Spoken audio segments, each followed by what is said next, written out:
सकते हैं। धर्मशाला से मुझे एक प्रश्न आया जी। दिमाग में। जैसे कई कई सारे लोग अभी प्रयास कर रहे हैं कि कुछ भी करके जो हमारा एंशियंट धर्म है, एंशियंट ज्ञान है, जी। वैदिक नॉलेज है, इसको कुछ करके वापस लाया जा सके। मंदिरों के तरफ से ये जो शिक्षा प्रदान की जाती थी इसे भी वापस लाया जा सके, परंतु इसमें पुरोहित या फिर ये जो आप लोगों का भी तो एक मंडल होता होगा, जी। आप लोगों की भी एक सभा होती होगी, तो इसमें मंदिर और पुरोहित, अभी फिलहाल पुरोहितों का सभा अभी क्या कर रहा है ये धर्म का ज्ञान वापस लाने के लिए?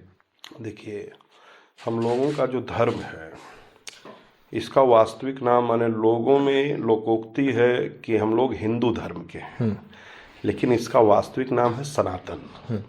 सनातन का अर्थ है जो आदिकाल से रहा है और इसका कभी अंत नहीं होगा, वही सनातन है।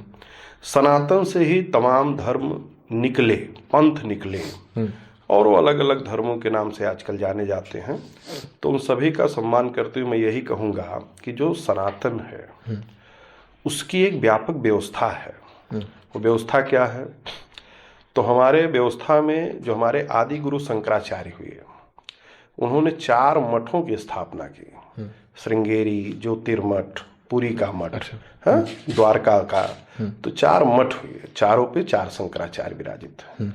इसके अतिरिक्त उसमें आचार्य महामंडलेश्वर, मंडलेश्वर, उसके नीचे आएंगे तो महंत, महंत के बाद पुजारी। तो इस तरह से एक श्रेणीवार क्रम बना हुआ है संतों की लाइन में, पुजारियों की लाइन में। अब कुछ ऐसे भी लोग हैं कि जो मनमुखी तरीके से अपना कहीं मंदिर बनाए, वो अपनी सभा से नहीं जुड़े। लेकिन नियम है कि वो क्रमवार तरीके से एक दूसरे से जुड़े और अपने से बड़े से ज्ञान प्राप्त करें। एक हायरार्की है। और हमारे यहाँ गुरुकुल परंपरा है। हमारे यहाँ गुरु के द्वारा प्रदत्त ज्ञान ही श्रेष्ठ माना गया है।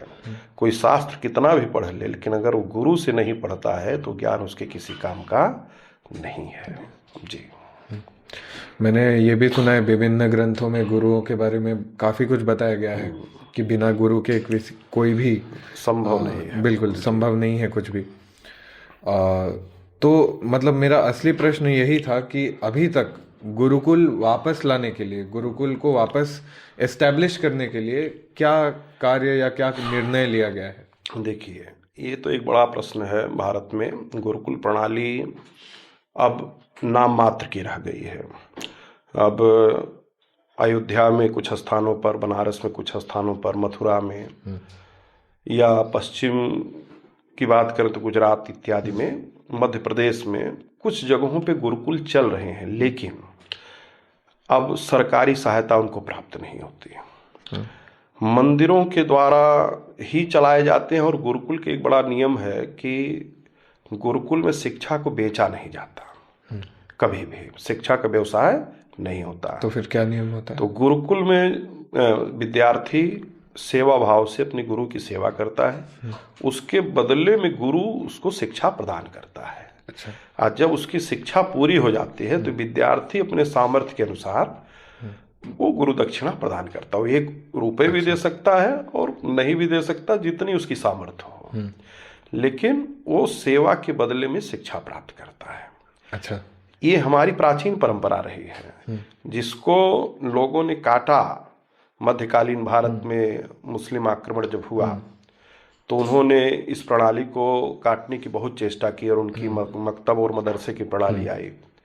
फिर यहाँ पे ईसाइयों का जब राज हुआ तो उन्होंने जो मिशनरीज थे अपने स्कूल बनाने की कोशिश की, उससे हमारी संस्कृति को नष्ट करने का गुरुकुल्स बैन कर दिए। हाँ, गुरुकुल्स बैन किए। और तमाम उपेक्षाओं के कारण से हमारी शिक्षा व्यवस्था जो प्राचीन थी वो बहुत कम रह गई है। लेकिन मैं वर्तमान सरकार से इसमें एक बड़े लेवल प्रयास किए जाने की जरूरत है।